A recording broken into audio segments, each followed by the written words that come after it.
Hello beautiful angels, let's have another DIY for today's video. DIY flying butterfly inside a message card. The materials are butterflies or paper butterflies, hairpins, predibly, pandikit or double-sided tape, rubber bands, pens if you have colors, it's okay, then scissors, flyers. Then, syempre, message box or if have, message card using styrofoam. Like me, I'm using for today's content, styrofoam. So, ang message card na ko nga styrofoam in separate video. So, the materials, ako lang siyang i-post at the end of this video. So, first, given na ko ang predibly. Kana bitang iyahang end part sa iyahang ubos, given na ko siya. Like that. And then, ang ulo, gi-insertan ako og rubber band. Then gilak. Be sure na siya nga hugot. So, imo yun na siyang i-pull para mahugot na siya. And then, kung feeling ni mo hugot na, so ato siyang i-insert through the opposite side sa imong butangan sa rubber band. Katong gi-bend bitaw nimo using the flyer. Ato na to siya i-insert. So, see? Like that. Okay. Then, ang hairpin, ato is pa-split. I-bend na to. Pero in a split way, dapat opposite ang direction. Para na siya sa medyo dito na siya sa upper part sa butterfly kunuhay para siya na mo tuyok.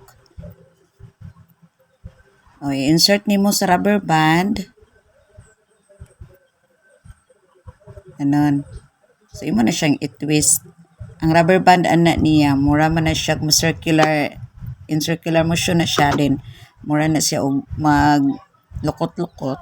So, inagbuhi ato niyang hairpins. So, mo na siya nga. Naa siya movement na siya. Kay naaman siya what do you call this in science? Basta na siya. Nga iyang movement ana, makakuha na siya og air. Tapos mo na siya mo causes to fly.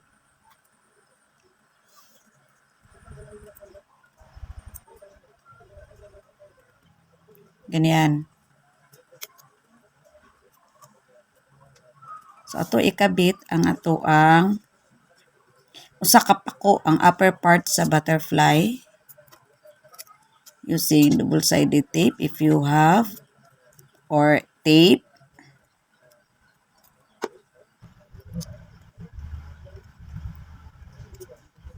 After, guys, mas nindot mo ning mag-try ba? Try and try. Kay mas nindot ang feeling kung maghimo ta og any ideas or let's say kita nimo sa YouTube and then i-apply nimo sa in case na ay mga birthdays. So nindot ang feeling nga mahatag ka with your kanang effort ba kay makita jud nimo ang pagpapahalag ka. Ganun. So, okay. The lower part of the butterfly, kana iyang wings, ana nimo siya ibutang, ipandikit sa predibly. So, ang katong hairpins, mo to siya upper part. Kung wala kayo mga ingon ato nga humandaan nga butterfly, pwede ka maka-create for your own. Oh, like this. Nag-drawing ko, after nag-drawing, ikat. So, ganun lang.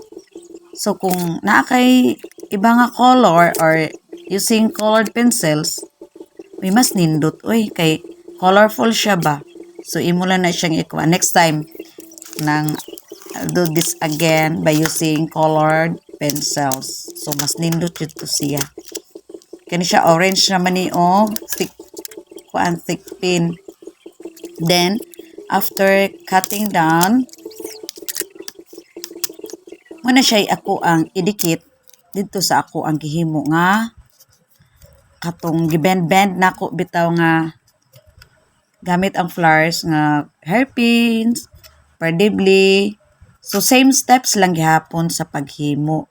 Pero this time construction paper kato ganiya is mo to siya kumandaan nga butterfly nga mapalit na to sa store.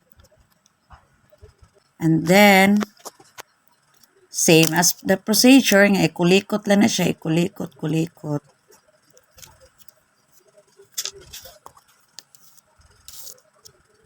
Okay. Let's try. Testing na to ha. Nag-open. Ay, nanipaka. May naman siya. Basta mabuyan siya guys, no? Kay, ayan. See? So, kuwang pwede siya. Kaya wapam na ako kaayo na maayo o twist. Good.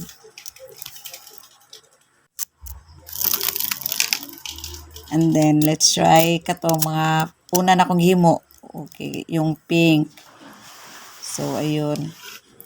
So, dapat siya, i-firm dyan mo siya. Nga kana bitong, grabe na bitaw yung pressure bitaw niya. Kanang, mura na gyud siya, mualsa gyud ba. Ma-feel man guni mo good kung kanang, it's about na bitaw imong i-insert na kung inag-twist nimo is nanay siya mura bitaw siya musukol. Oh, so mao na siya nga isuot na siya sa box. So that's all. Comment below kung na questions. Bye.